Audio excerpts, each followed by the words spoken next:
మనస్సు యొక్క యుద్ధము శోధనలు, మోసములు మరియు నిందారోపణలు.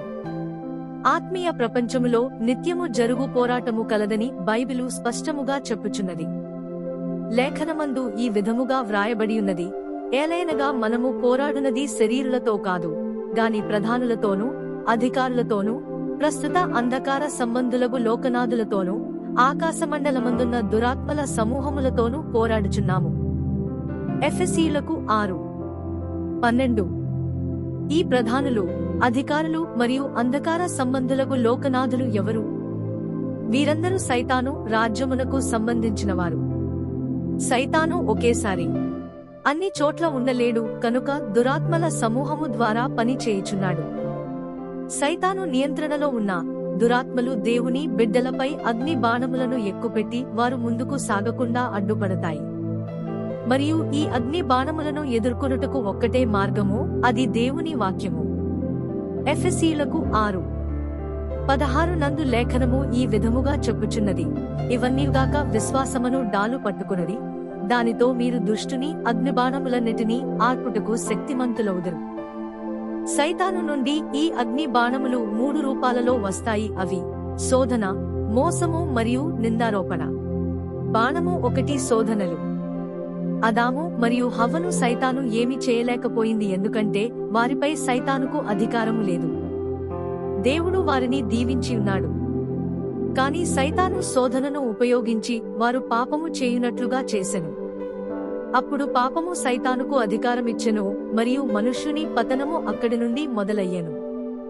అందునిమిత్తమే లేఖనము ఈ విధముగా చెప్పుచున్నది, మునుపటి ప్రవర్తన విషయములోనైతే మోసకరమైన దురాశ వలన చెడిపోవు మీ ప్రాచీన స్వభావమును వదులుకొనుడి. ఎఫెసీయులకు 4:22 మరియు అపవాదికి చోటియకుడి. ఎఫెసీయులకు 4:27. తన ఇష్టప్రకారము చేయుటకు సైతాను మన జీవితాలలో చోటును కోరుకుంటున్నాడు. కాబట్టి మనము నిలువబడి వాటిని ఎదుర్కోవాలి. సైతాను శోధనతో వచ్చినప్పుడు మనము దానిని ఎదిరించాలి. మనము శోధనను ఎదిరించలేకపోతే పాపమును చేస్తాము. కాని మనము త్వరితముగా పాపము నుండి తొలగి మనము క్షమింపబడులాగున పశ్చాత్తాపపడుట ఎంతో ముఖ్యము. మరియు మన జీవితములలో సైతానుకు ఇంక చోటు ఉండదు. శోధనను ఎదుర్కొనుడి మరియు అగ్ని బాణములను ఎదుర్కొనుటకు దేవుని వాక్యమును ఉపయోగించుడి. బాణము 2 మోసము. కొందరు లేక అనేక విశ్వాసులు తాము మోసగింపబడుటను బట్టి ఓటమిలో జీవిస్తున్నారు. వారు అబద్ధమును నమ్మి ఆ అబద్ధములో జీవించినట్లు సైతాను వారిని మోసగించాడు. ఆ మోసమునకు మనము చోటిచ్చినట్లయితే అది మన మనస్సులలో బలముగా నాటబడుతుంది. బలమైన పునాదులు అనగా దేవుని పట్ల, ఇతరుల పట్ల మరియు తన పట్ల బలమైన తప్పుడు ఆలోచనలు నాటబడుట. బలమైన పునాదులు అనగా అసత్యము మరియు భ్రమ వలన కలుగు తప్పుడు ఆలోచనలు. ఇటువంటి బలమైన పునాదులను పడద్రోయుటకు మనము ఉపయోగించవలసిన సరైన ఆయుధము సత్యమైన దేవుని వాక్యము. ఆ వాక్యమును ధ్యానించుచు ఆ వాక్యమును ఉపయోగించాలి. అపవిత్రాత్మలు, వ్యతిరేకమైన ఆలోచనలను, అపార్థము చేసుకును ఆలోచనలను, అయోమయమునకు గురిచేయు ఆలోచనలను, చివరకు దేవుని వాక్యమును తప్పుగా వివరించు బోధనలను, వీటన్నిటినీ తీసుకుని వస్తాయి మరియు బలమైన పునాదులను ఉపయోగించుకుని దేవుని బిడ్డలకు వ్యతిరేకముగా పనిచేస్తాయి. ఈ బలమైన పునాదులు మన భావాలను, భావోద్వేగములను మరియు మన నిర్ణయాలను సైతము ప్రభావితము చేస్తాయి. లేఖనము ఈ విధముగా చెప్పుచున్నది, సర్పము తన కుయుక్తి చేత హవ్వను మోసపరచినట్లు మీ మనస్సులను చెరుపబడి క్రీస్తు ఎడలనున్న సరళత నుండియు పవిత్రత నుండియు ఎట్లైనను తొలగిపోవునేమో అని భయపడుచున్నాను. 2 కొరింథీయులకు 11:3. మోసమును అర్థము చేసుకుని దానిని ఎదిరించండి మరియు ఆ అగ్ని బాణమును ఆర్పుటకు దేవుని వాక్యమును ఉపయోగించుడి.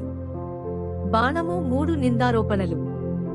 దేవుని బిడ్డలపైన లేక సహోదరులపైన నిందారోపణ చేయువానిగా సైతాను ఎంచబడియున్నాడు. మన సహోదరుల మీద నేరము మోపువాడైన అపవాది. ప్రకటన గ్రంథం 12:10.